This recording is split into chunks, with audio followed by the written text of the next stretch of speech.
Hi, I'm Pastor Douglas. Thanks for tuning in to another episode of Grace on the Go. This past Sunday, Pastor Travis preached on Matthew 5:10.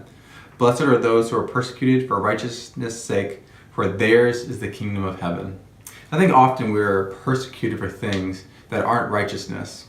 For example, if I were to go downtown Chicago wearing this shirt and just walk down the street, I might be persecuted for my being a Packers fan. I'll get jabs, I'll get comments. Maybe a guy will throw a hot dog at me, who knows. But we experience this in our everyday life, and we get persecuted for other things that aren't righteousness. For example, you might be sharing your opinion on Facebook, and you might get some comments and some persecution. You might lose friends or family based off of the things that you support or don't support. In your lifestyle, you might be doing things that you get persecuted for, living a way that you're persecuted by others or feel persecuted by others that aren't righteousness. And in this, we are welcoming in a different kingdom in our life. This verse says that if we are persecuted for righteousness, then ours is the kingdom of heaven. Now, if we're being persecuted for something different, then my question is, what is our kingdom that we're defending? So you might be persecuted for fill in the blank here, and it might reveal that your kingdom is different than the kingdom of heaven. Your kingdom might be an earthly country or territory. Your kingdom might be your sports team or your political party or your special interest group or your lifestyle, or it might just be yourself, that your comfort and your own self is your kingdom, that you're glorifying yourself in what you're being persecuted for.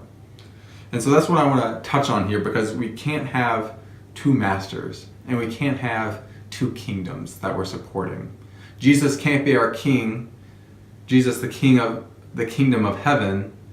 We can't say Jesus is my king, but then the kingdom that we support is different than the kingdom of heaven.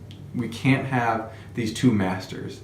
Jesus reigns completely on the kingdom of God, the kingdom of heaven.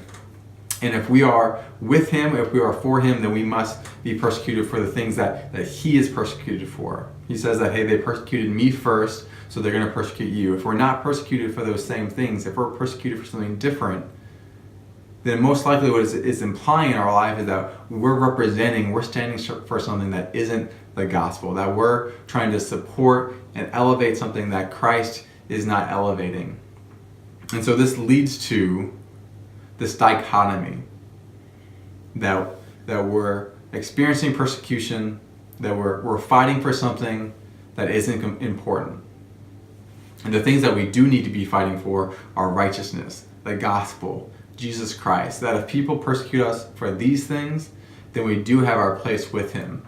That we do have our place, that the kingdom of heaven is ours. Otherwise, the things we're fighting for are just going to wither away and won't last. The Green Bay Packers will not last throughout eternity. Jesus Christ and his kingdom will. And so it's not that it's wrong always, it might be, but it isn't wrong that I'm a Packers fan. But if I love the Packers, if I'm fighting for them and their kingdom equally or more than the kingdom of God, then there is a problem there. And that I can't have two masters. And I need to hate the Green Bay Packers in my comparison to my love for Jesus Christ. And so you might be fighting for something in your life, a political party, an agenda, a lifestyle, a sports team. And you need to say, you know what? I hate this thing in comparison to Jesus Christ. That you need to take an honest look at yourself and your life and say, what are the things that I'm representing and fighting for? What am I being persecuted for? Am I being persecuted for righteousness and for Jesus Christ? Or am I being persecuted for something that isn't found in him? And so you need to answer that question for yourself. You need to pray, God, what is it that I'm seeking out that is not you? What am I fighting for that isn't of your kingdom? And you need to do work with God and eliminate those things in your life.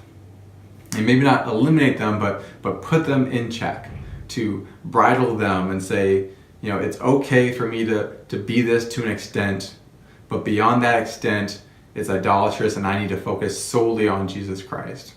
And so that's my challenge for you guys this week.